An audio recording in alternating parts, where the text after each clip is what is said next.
Assalamualaikum warahmatullahi wabarakatuh. Waalaikumsalam. Salam dari Ikhlas Studio, ikhlas tanpa batas. Bersama saya Bribtu Nabila Sindiaulia dan rekan saya, Bribtu Muhammad Reza. kami merupakan anggota dari unit pencegahan Densus 88. Nah, sekarang kita lagi diundang nih sama Ikhlas Studio untuk menjadikan host untuk melakukan sharing session atau wawancara terhadap mantan Panglima NII. Nah, mungkin buat teman-teman nih yang belum tahu apa itu NII, nanti kita akan sharing di sini bagaimana seseorang bisa terpapar dalam kelompok NII. Ini sebagai narasumber kita Ustadz Hamdan ya Pak ya. Baik, mungkin langsung saja kita lakukan sharing session ya. Pak Hamdan, apa yang membuat Pak Hamdan tertarik nih untuk bergabung dalam kelompok NII dan bagaimana sih Pak Hamdan bisa terlibat dalam organisasi NII ini? Terima kasih. Jadi kita mengenal NII sejak tahun 1995 ketika tamat sekolah SLTA atau dulu namanya SMEA. Kemudian sebelum masuk ke kampus kita sudah diajak oleh teman, waktu itu teman sekolah, sekarang sudah almarhum. Dia awalnya hanya mengajak tentang pengajian Al-Quran saja atau diskusi tentang Al-Quran.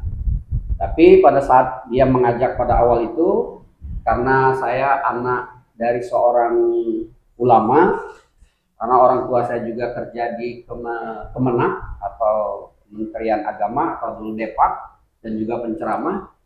Ketika kawan mengajak saya untuk pengajian itu, saya malah mengancamnya dengan ingin memukulnya atau meninju kepalanya atau memecahkan kepalanya. Gak usah ngajak-ngajak tentang agama, saya anak kiai, saya lebih tahu dari kamu. Nah, jadi tidak berhasil dia mengajak itu. Tapi beberapa minggu kemudian dia malah mengajak saya untuk apa? Bahasa dulu tahun 95 itu ngajak ngapel atau ke rumah cewek. Oh, kalau itu mah oke. Hobinya cowok Pak ya? Iya, kan kita cowok. Kan kalau gitu. Nah, ternyata ketika kita sampai ke rumah cewek itu di belakang korem dulu tempatnya, di situ sudah ada beberapa orang cewek. Kalau tidak salah itu waktu itu adalah 3 orang cewek berjilbab semua. Ternyata dia sudah orang NII dan dia sudah merupakan mengenalkan diri sebagai anak rohis waktu itu, rohani kemahsiswaan yang ada di India. Nah, jadi saya pertama diajak diskusi tentang Islam. Nah, pada malam diskusi itu saya kalah telak 3-0. Nah, itulah mengawali saya tertarik. Wah, kalau gitu nggak bisa kalah ini, kita harus kuat dengan Islam, berarti saya harus ikut. Tapi saya belum tahu ikut apa.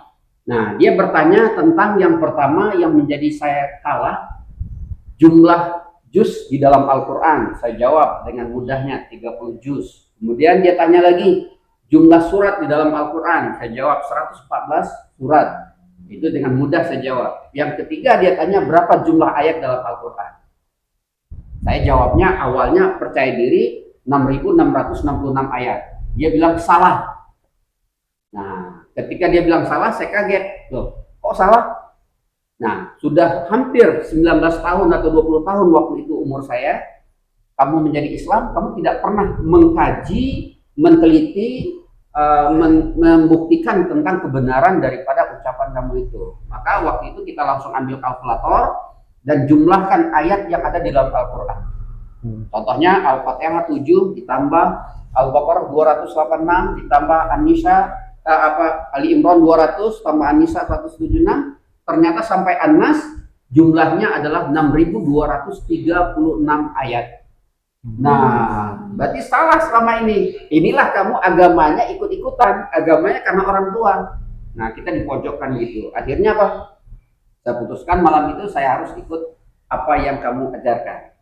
Tertarik lah ya Pak ya? Tertarik. Nah, jadi awalnya kita dikasih diskusi tentang mengaji, tujuan hidup, kemudian materi-materi. Nah, pada kita kurang lebih 4 bulan, barulah terbuka tentang NII. Dia mulai mengupas tentang togut, tentang kepemimpinan, tentang negara.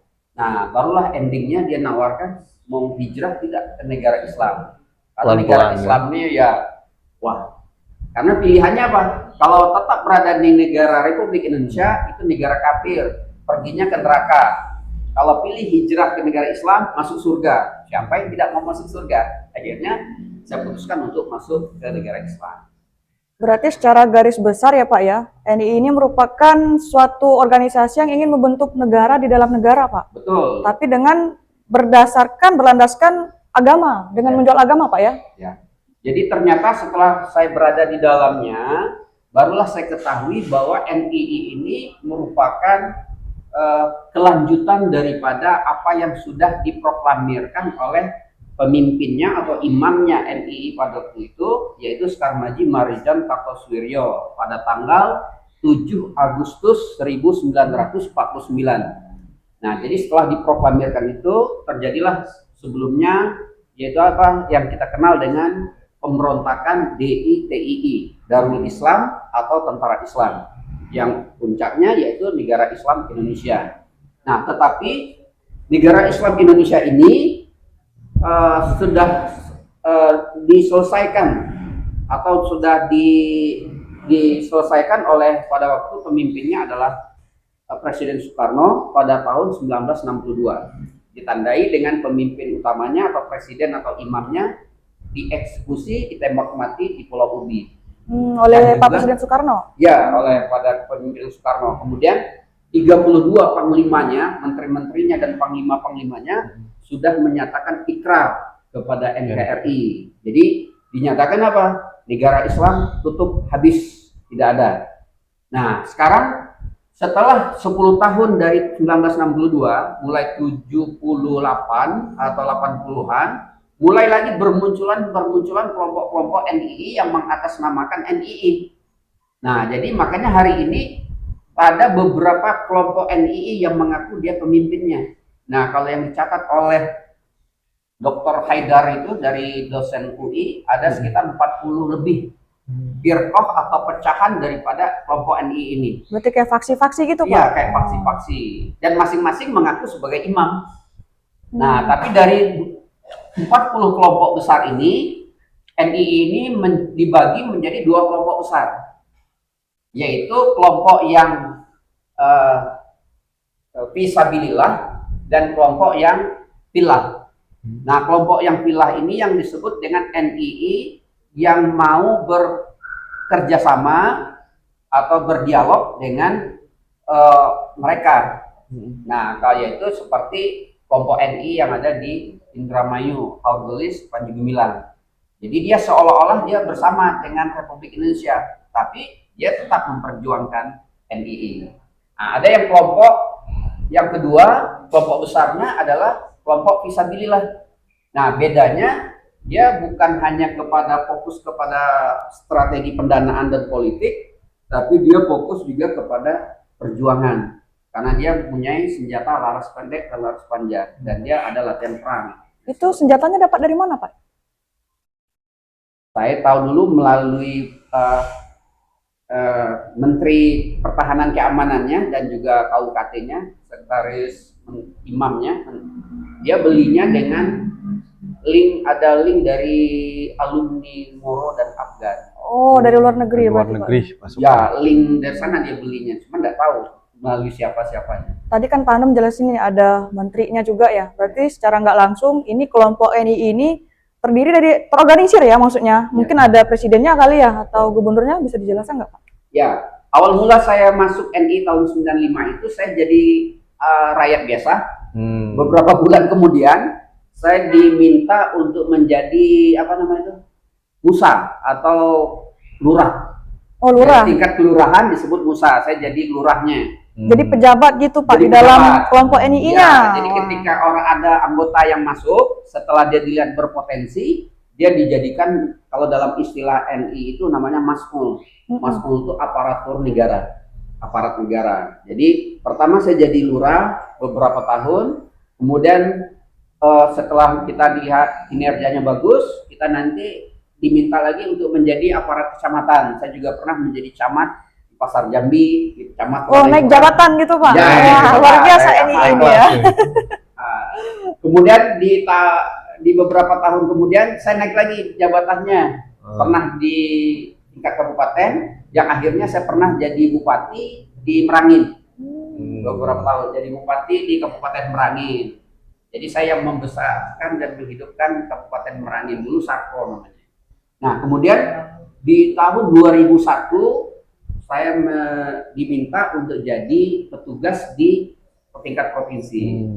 Jadi di bagian keuangannya. Jadi kalau untuk di Jambi, mulai dari struktur gubernur sampai ke tingkat kelurahan, bahkan kami sudah membuat watat dan urus RT dan RW. Oh, sampai ke bawah-bawah pun ada. Sampai ke bawah Bawah, ada. ya.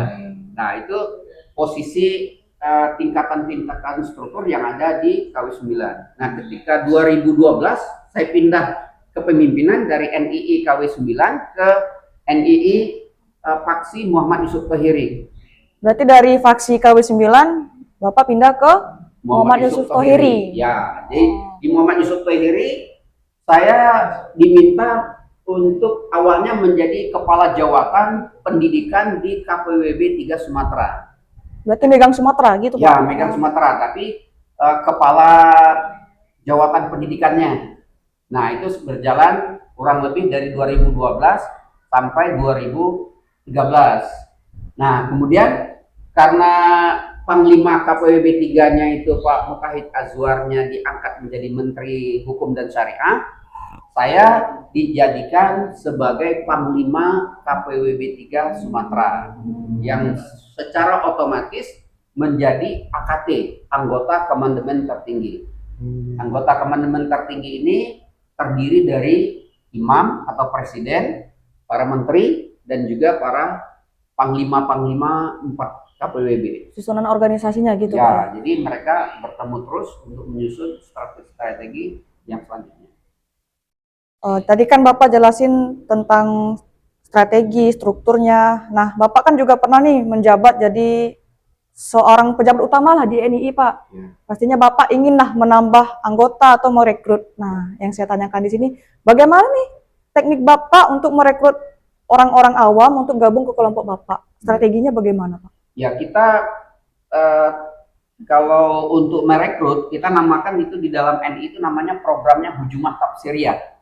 Hujumah Tafsiriyah itu diawali dengan tilawah. Tilawah itu proses untuk merekrut atau mengajak menambah anggota baru. Nah, dalam kita mengajak dan menambah anggota baru ini, kita awalnya diajarkan ilmu atau pemahaman untuk mengikro. Mengikro ini membaca siapa yang mau kita ajak. Siapa yang mau kita ajak. Nah, setelah kita mampu membaca siapa yang mau kita ajak, nanti materi-materinya atau ayat-ayatnya semuanya bisa menjadi doktrin untuk mereka. Nah, jadi ketika kita dulu mengajak, kami sangat percaya diri. Karena apa? Karena kami berhasil mengajak dosen, dokter, dan juga imam masjid. Imam masjid besar, Al-Falah Jambi. Beberapa orang semuanya berhasil kami ajak. Jadi di NI ini, kalau dibilang orang yang tidak berpengetahuan, justru beberapa profesor pun bisa kita ajak. Berpendidikan tinggi Nah, malah, Pak. jadi cuman kita mengajaknya orang yang awam atau orang yang tidak berilmu dengan orang berilmu, orang yang paham agama dengan orang yang tidak paham agama, itu bervariatif lah, atau sesuai dengan kemampuannya. Lanjut nih Pak, ada pertanyaan lagi. Bagaimana sih peran Pak Hamdan dalam organisasi NII dan bagaimana Anda berkontribusi pada tujuan NII? Kalau untuk peran saya di NII ini, kalau untuk tingkat Provinsi Jambi sangat berperan lah, sangat berperan. Karena nama saya waktu menjadi anggota NII di Provinsi Jambi ini di bawah pemimpinnya Pak KW 9 atau Panji Gumilang Abu Toto, nama saya Saifullah. Oh, ada nama covernya berarti Pak? Ada nama kauniyahnya, nama sematannya, nama yang kita pakai kan. Jadi nama saya Saifullah. Jadi mulai dari tingkat kelurahan sampai ke tingkat provinsi, dan di provinsi pun akhirnya saya menjadi keuangan di Provinsi Jambi ini kurang lebih 16 tahun dari 2001 sampai 2011, 10 tahun. 10 tahun jadi keuangan. Jadi semua keuangan seluruh Jambi ini kita yang handle, kirim ke 95 Jakarta Utara, kemudian baru kita store ke Al-Zaitun. Nah, sejak 2012 peran saya bukan hanya di Provinsi Jambi, tapi sudah mencakup wilayah Sumatera dari Aceh sampai Lampung. Kita sering setiap bulan dulu kita safari atau keliling dari KPB ke setiap KPKP, mulai dari Aceh, Medan, Pekanbaru sampai ke Lampung. Kunjungan kinerja ya. Ya, kunjungan kerja.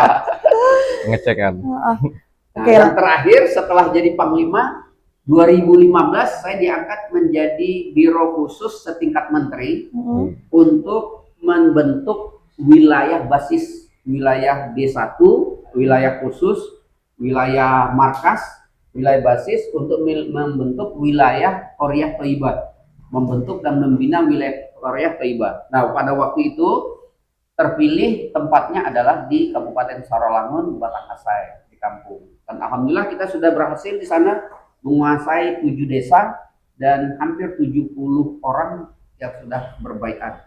Gabung ke kelompok ini gitu Ya. Pak ya. Oke, lanjut Pak, ini kan selanjutnya Bapak pasti terjadi perubahan pandangan ya Pak ya. Apa yang membuat Bapak mulai kritis nih terhadap NII dan bagaimana Bapak mengembangkan sikap kritis tersebut? Nah, ketika kita dari awal kita masuk, kita tahunya NII itu benar. Karena NII itu benar, tidak ada yang salah. Karena kesalahan itu ditutup-tutupi. Karena rata-rata biasanya di situ mereka pakai pasal 1 dan pasal 2. Pasal 1 itu pemimpin selalu benar. Pasal 2, kalau pemimpin salah, pemimpin tetap benar. Wah, itu. Jadi di NII pemimpin tidak pernah salah. Selalu benar berarti Pak? Selalu benar. Selalu betul. Nah, jadi orang-orang yang ada di NII itu tidak akan pernah bisa keluar dari NII. Nah, yang sekarang ini sebenarnya bukan NII, tapi orang-orang atau kelompok yang menggunakan atas nama NII, atas nama Islam untuk memenuhi kepentingan dan hajatnya. Nah, jadi kenapa kemarin saya bisa merasakan untuk taubat atau keluar dari NII ketika saya sudah mulai mengenal siapa sesungguhnya Panji Gumilang dan siapa sesungguhnya Muhammad Yusuf Tohiri. Nah, yaitu ketika awalnya 2011 saya diajak oleh salah seorang profesor, yaitu di rumahnya bertemu dengan 4 orang menteri yang dari NII KW9 itu. Dan dia menjelaskan siapa Panji Gumilang yang sesungguhnya. Bahkan ada yang mengatakan celana kolornya pun saya tahu tuh Panji Gumilang. Nah, jadi harta atau dana yang kita serahkan itu ternyata bukan untuk perjuangan Islam, ternyata untuk kepentingan dirinya dan keluarganya saja. Dengan pribadi jatuhnya. Pribadi. Nah, orang-orang yang berada di bawah ini, di struktur bawah ini tidak akan pernah tahu kalau mereka tidak pernah bisa berjumpa dengan para menteri dan ketemu langsung dengan imamnya atau presidennya. Tidak tahu bobroknya. Nah, ketika itu saya dapat penjelasan itu, makanya di 2012 2008 saya sudah ada niat mau keluar dari NII, tapi tidak bisa karena diancam. Ketika kita mau keluar dari NII karena kita yang ngajak ribuan orang di Jambi ini, berarti pasti nanti kita akan diancam, ditembak atau dihalalkan darahnya. Makanya 2012 karena ada niat dorongan yang besar dari 2008, 4 tahun kemudian 2012 saya mimpi didatangi malaikat Israel. Nah, mimpi itulah yang mengawali proses pertaubatan saya. Jadi 2012 di bulan 5 saya mimpi didatangi malaikat Israel di dalam masjid. Dia datang setelah saya sholat zuhur, langsung beradu lutut, duduk, langsung mengucapkan salam, assalamualaikum, saya malaikat Israel ditugaskan Allah mencabut nyawamu.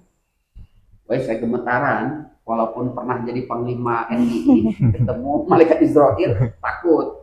Nah, tapi waktu itu saya langsung minta, boleh tidak sebelum dicabut nyawa saya minta permintaan terakhir. Nah, aneh malaikat Israel, boleh katanya. Nah, nanti kalau bapak-bapak, ibu-ibu, pemirsa semuanya, kalau didatangi malaikat Israel, mintalah permintaan terakhir. Nego dulu Pak ya? Nego dulu. Nego dulu. Nah, katanya silakan. Apa permintaan terakhirmu sebelum dicabut nyawa? Saya bilang sebelum dicabut nyawa, ini dalam mimpi. Saya mau berwudu dulu, mandi, kemudian saya mau sholat, dan saya mau makan. Nah, silahkan. Dan saya sudah laksanakan wudhu, laksanakan mandi, dari tempat wudhu menuju tempat sholat sunnah. Saya sudah melihat kuburan saya sudah digali, kain kafan sudah ada, semua persiapan mati saya sudah ada. Nah, di sholat taubat saya, karena saya sudah sholat zuhur, saya waktu itu ingat saya melakukan sholat sunnah taubat. Di salam yang kedua saya dibangunkan istri saya adzan subuh. Nah, dari situ saya niatkan untuk bertaubat, tapi tidak bisa taubat. Akhirnya apa? Masuk lagi NII. Tapi NII versi lain, versi Muhammad Yusuf Tahiri. Faksi yang lain, Pak ya. Faksi lain, tapi cara dan jalannya beda. Dia tidak memfokuskan kepada penipuan masalah pendanaan, tidak ada masalah setoran-setoran, tapi dia ini lebih nampaknya kalau dilihat dengan mata kepala biasa atau pandangan orang awam, kayaknya ada benarnya. Karena apa? Dia ada tentaranya, ada militernya, ada pelaksanaan hukum Islamnya, ada binai hukumnya, ada binai jundia. Nah, akhirnya saya terjerumus di sana dari 2012 sampai 2017. Nah, karena di 2015 saya diangkat menjadi biro khusus tingkat menteri tadi di daerah Batangasai.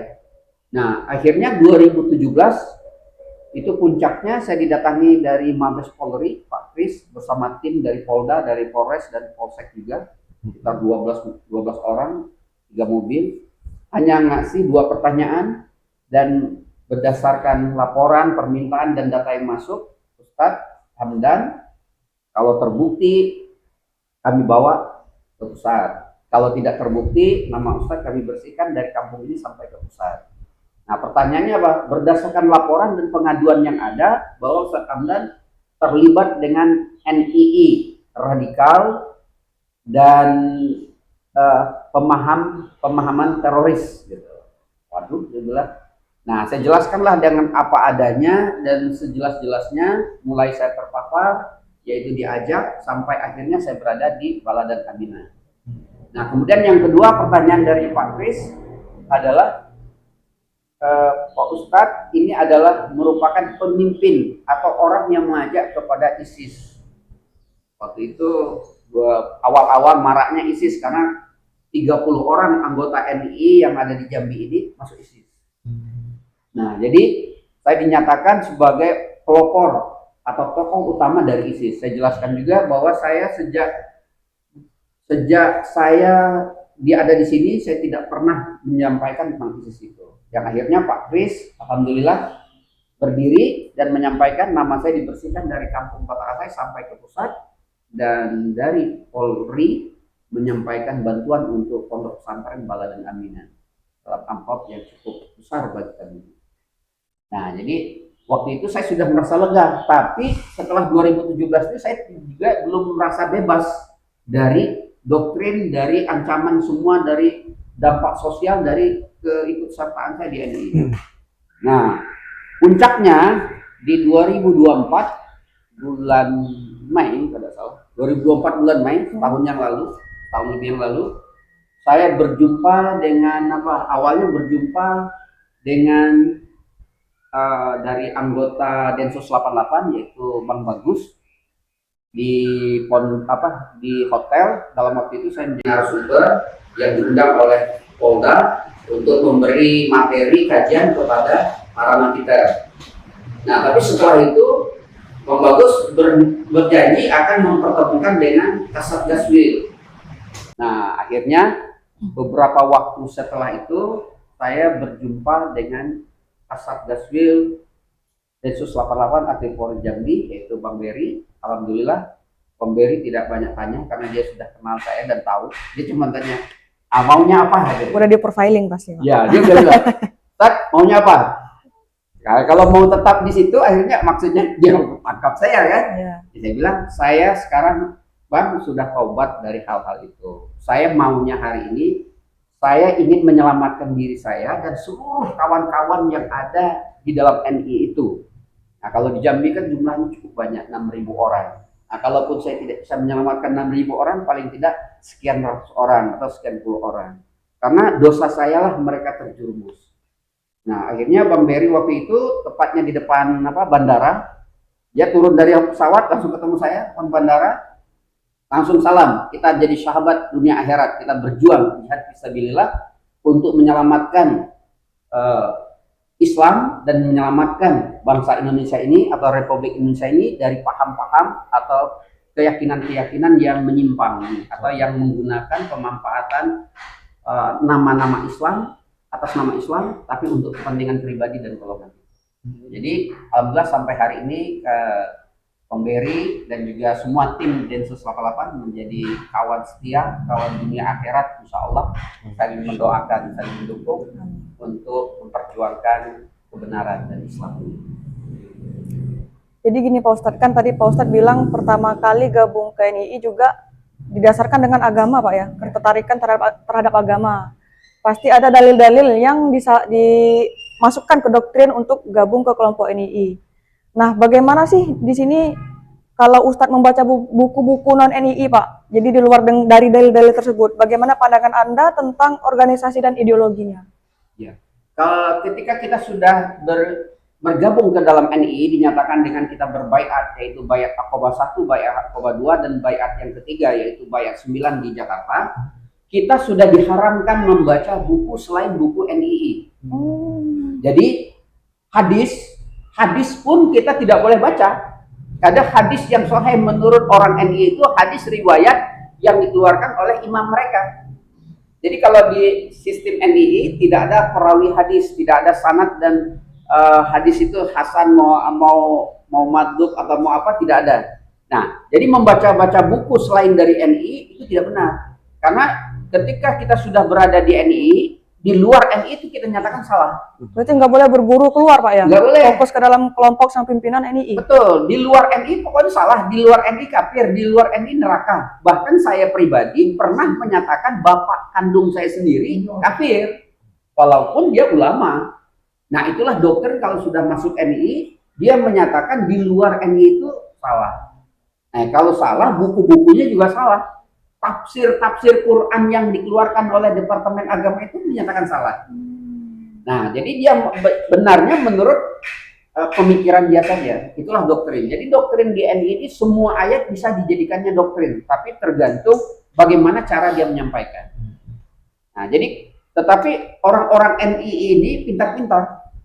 Nah, bahkan kemarin kita pernah ngomong, saking pintarnya itu Pak Panji Gumilang itu, setan saja yang ketemu dengan Panji Gumilang itu bisa sesat juga setan. Jadi saking pintarnya orang NII ini. Karena apa? Siapa saja yang berhadapan dengan dia, tersesatkanlah. Nah, maka waktu itu saya sangat banyak nyesatin orang. Bukan hitungannya orang susah udah ribuan. Jadi makanya saya sangat berdosa. Saya bilang sama Bang Beri, saya yang paling banyak dosanya, saya yang paling banyak apanya, mungkin kesalahannya. Tapi rasa dan niat mau taubat ini sangat besar.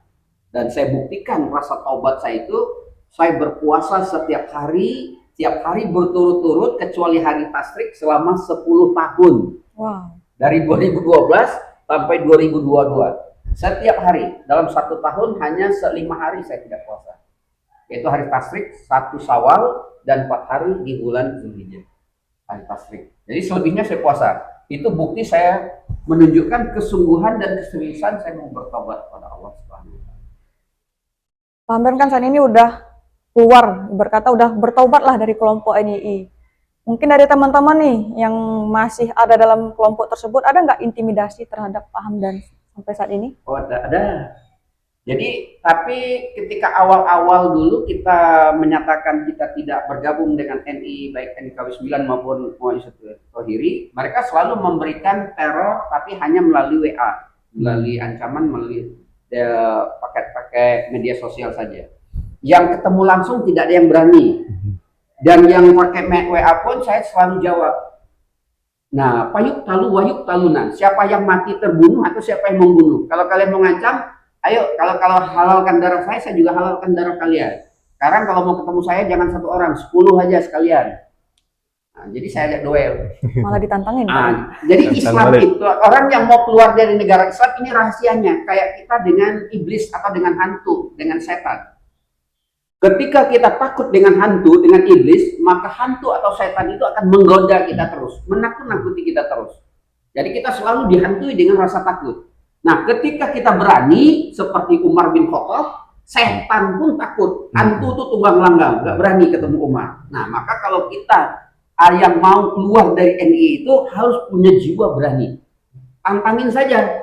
Apa kata Umar? Kalau mau jadi janda, anak-anaknya mau jadi yatim, besok Umar mau hijrah.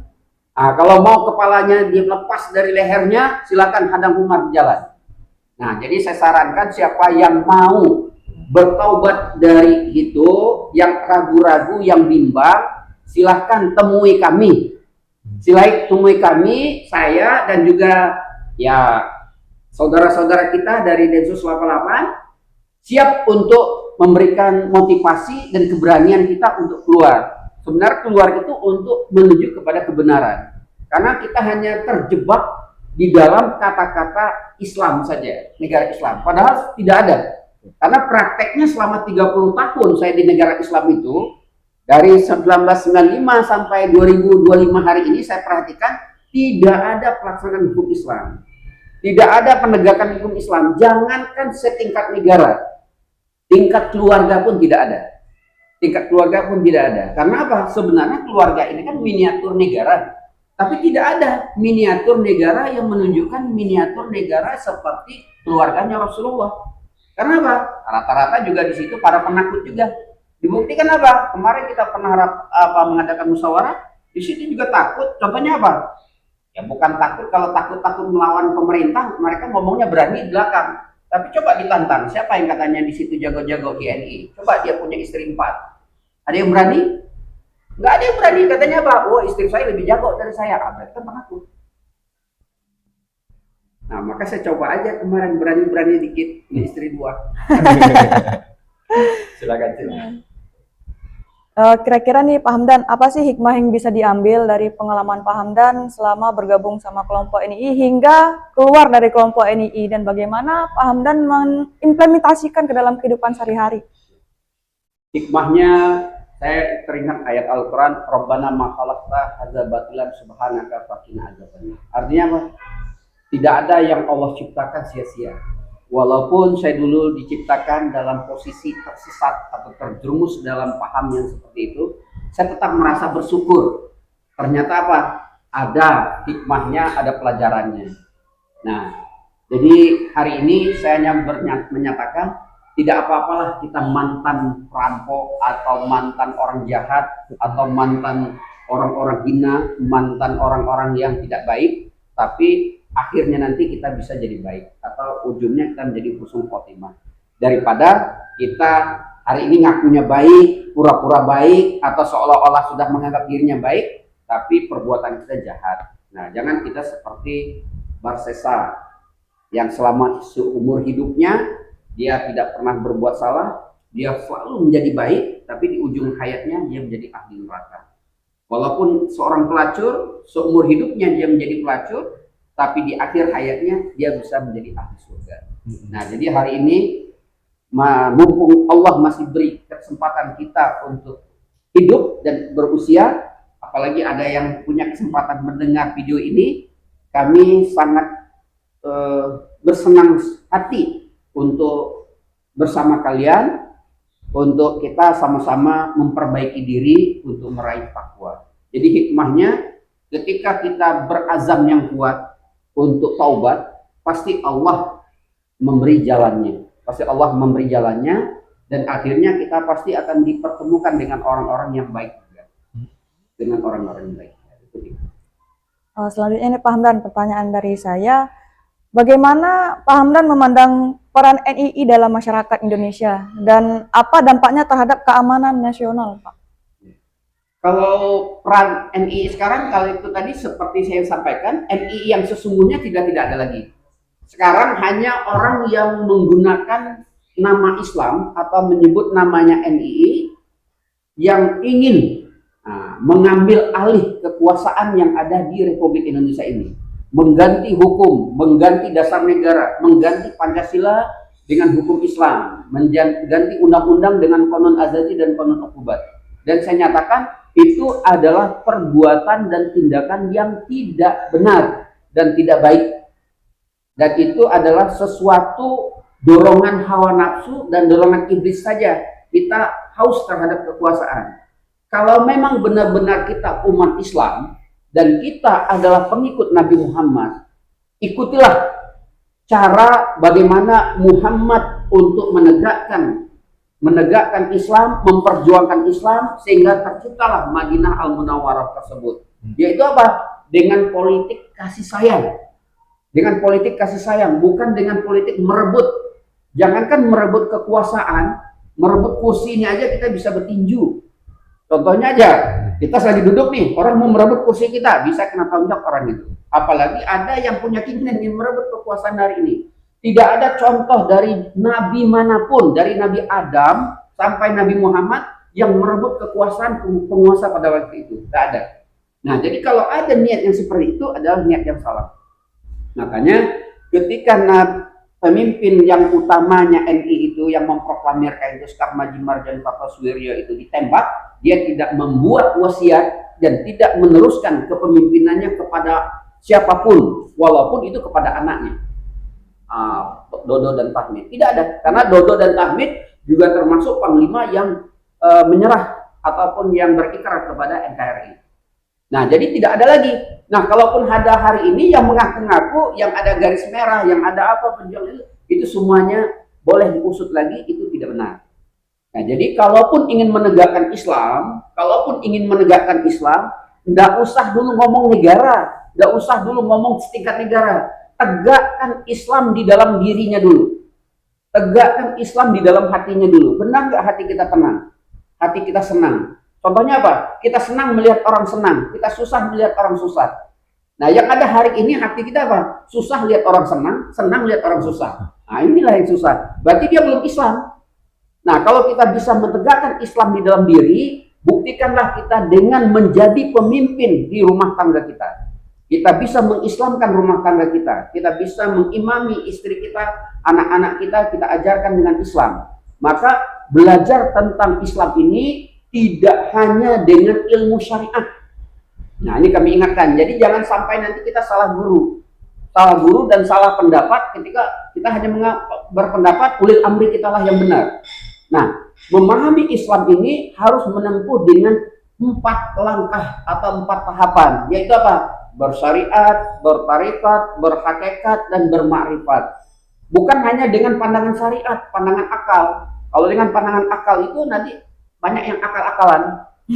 Nah, banyak akal-akalan hari ini itulah pemimpin-pemimpin orang-orang yang menjual agamanya, menjual ayat-ayatnya, menjual namanya, disebut dia sebagai ulama apa, mengatasnamakan apa, mengakunya sebagai pemimpin Islam. Padahal apa? Menjerumuskan umatnya, menjerumuskan orangnya. Hari ini mari sama-sama kita cinta dengan negeri kita ini, negeri yang sangat baik. Baldatun thayyibatun warabun ghafur. Negerinya baik dan penuh ampunan dari Allah. Orang saja kus-kus saja bilang negeri kita ini negeri surga. Ya kan? Nah, makanya hari ini kita di kesempatan kali ini cinta kepada Indonesia ini atau negeri kita ini, menjaga persatuan di negara Islam di negara Indonesia ini merupakan bagian dari iman. Jadi kalau kita menjaga persatuan itu bagian dari iman kita. Jadi mari kita bersatu, berdaulat, rakyat sejahtera, Indonesia maju. Amin. Pak Hamdan, saya mau nanya nih, kira-kira ada saran nggak buat generasi muda atau anak muda agar tidak gampang nih terjerumus dalam organisasi radikal ataupun kelompok terlarang seperti NII, Pak? Ya. Jadi kepada para mahasiswa khususnya, karena memang besarnya NII di Jambi ataupun di Indonesia ini itu mulai dari kampus. Khususnya kepada mahasiswa, nanti ke bawahnya juga kepada anak-anak yang di tingkat SLTA.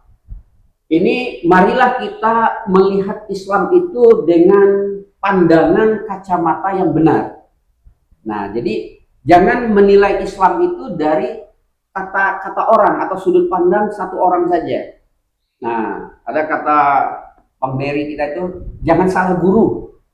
Nah, jadi jangan salah guru. Kalau kita salah guru, nanti kemana-mana. Nah, carilah guru mursyid, guru yang bisa membimbing kita baik secara jasmani maupun rohani, guru yang bisa membimbing hati kita, menuntun jiwa kita sampai kita menghadap Allah. Jadi kepada para mahasiswa khususnya, kalau kita mau berdiskusi kalau kita mau berdiskusi atau ada orang yang mau mengajak kita berdebat atau berdialog, baik itu melalui media ataupun secara offline atau secara langsung, itu harus mampu mendatangi orang yang tepat. Nah, contohnya kalau dia nanti membahas tentang Islam, ya lihatlah keislamannya yang benar, bukan hanya melihat pakaiannya dan ucapannya. Karena banyak hari ini ulama-ulama ulama-ulama jahat yang berpura-pura jadi ulama, pakaiannya saja ulama tapi perbuatannya lebih dari iblis. Lebih dari iblis perbuatannya. Karena kita sering dengar kan, baru-baru ini kejadian pemimpin pondok pesantren menyelesaikan semua santrinya yang perempuan. Berapa orang entah, ada yang mensodomi berikan orang.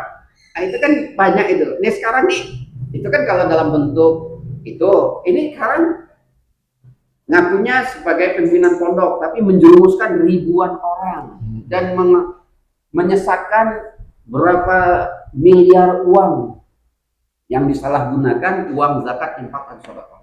Jadi kepada para anak muda hari ini, marilah kita kritis, sama dulu waktu saya muda, tapi tanyalah kepada orang-orang yang tepat, kepada orang yang tepat. Jadi ini ajakan khusus, bicara tentang radikal atau teroris ini, tanyalah kepada ahlinya. Tanyalah kepada ahlinya. Nah, khususnya hari ini, kalau ada sudah berbicara tentang radikal seperti hari ini, kita mau menyampaikan aspirasi kepada pemerintah, menyatakan kebaikan atau mengusulkan suatu kebenaran, atau kita melihat ada kebijakan pemerintah kurang baik. Tapi kalau kita lakukan dengan cara anarkis, dengan cara penjarahan, dan juga dengan cara merusak fasilitas umum, itu bukan cara Islam lagi. Itu bukan cara kita untuk menampilkan akhlakul karimah yang benar lagi. Itu bukan politik Islam. Kalau politik Islamnya adalah politik kasih sayang. Kalaupun kita ingin menyampaikan pendapat, sebagaimana imam sholat, ketika imam itu salah, tidak boleh semuanya ribut. Ada adab dan cara kita untuk menasehatinya. Yaitu apa? Badal imam yang menyampaikan, yang menyebutkan apa? Subhanallah. Tidak ada dengan suara-suara yang kayak gini, demo-demo itu nggak ada. Kalaupun demo-demo, itu caranya yang dicontohkan yang benar. Silakan berkumpul semuanya orang, buatlah kesepakatan, buatlah tanda tangan, ajukanlah pendapatnya kepada tempat yang benar, dimusyawarahkan yang benar. Bukan dengan bersikap anarkis, penjarahan, dan merusak fasilitas umum. Itu ya kalau menurut saya sih sama aja dengan pelaku teroris, itu juga diharamkan. Karena merusak Pak ya, Nah, anarkis. kalau mau tanya soal-soal ini, tanya dengan ahlinya, yaitu Densus 88. Oke, balik lagi nih Pak Hamdan, kehidupan setelah lepas dari NII.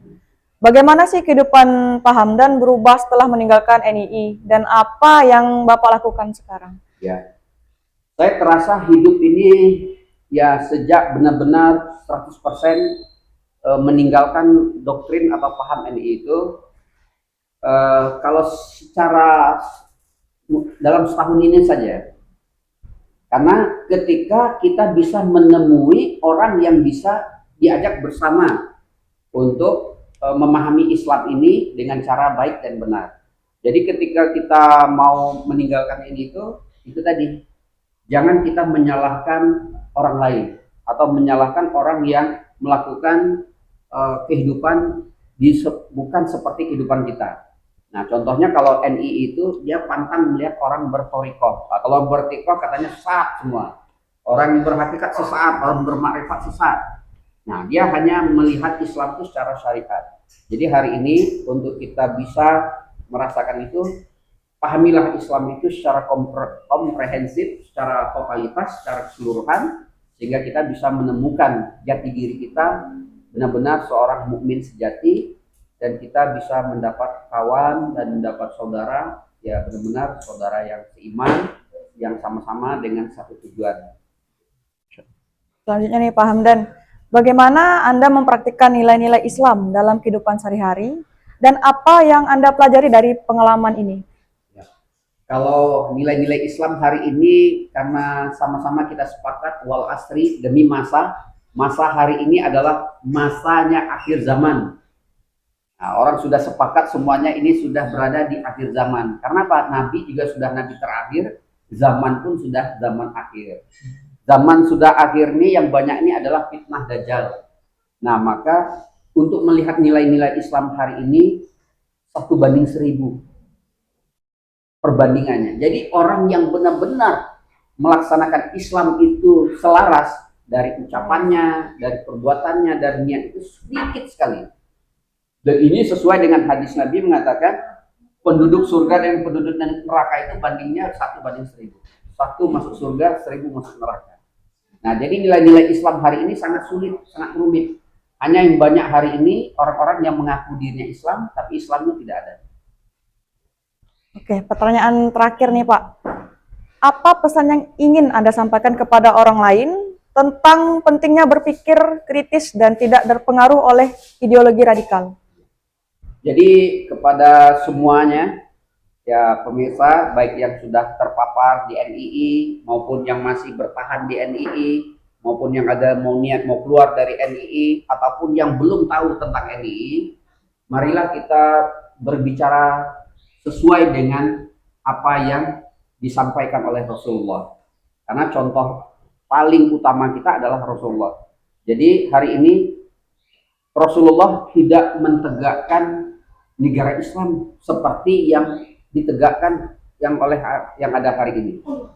Jadi kalaupun Rasulullah mentegakkan Madinah itu dengan cara akhlakul karimah, dengan menampilkan kasih sayang, menampilkan Islam yang sebenarnya, bukan dengan mengaku kita benar orang lain salah, dan tidak mau berteman atau bersahabat dengan orang lain, dan orang lain di luar Islam dianggap tauhid. Nah, ini yang tidak benar. Jadi Islam itu rahmatan lil alamin. Islam itu rahmat bagi seluruh makhluk, baik manusia, hewan maupun tumbuh-tumbuhan. Jadi hari ini marilah kita semuanya berpikir Islam itu bukan menurut akal kita, tapi menurut hikmah. Hikmah yang ada di dalam isi setiap Al-Quran itu. Nah, dengan bagaimana kita bisa mendapat hikmah dari setiap konsep Islam atau ajaran Islam dan sunnah Nabi itu, nah mestinya kita harus berguru. Kalau tidak berguru, nanti guru kita adalah iblis. Nah. Oke teman-teman, ini pelajaran yang dapat kita ambil dari pengalaman Pak Hamdan yang pernah bergabung ke kelompok NII, Negara Islam Indonesia, yang mana kelompok ini ingin membangun negara di dalam negara.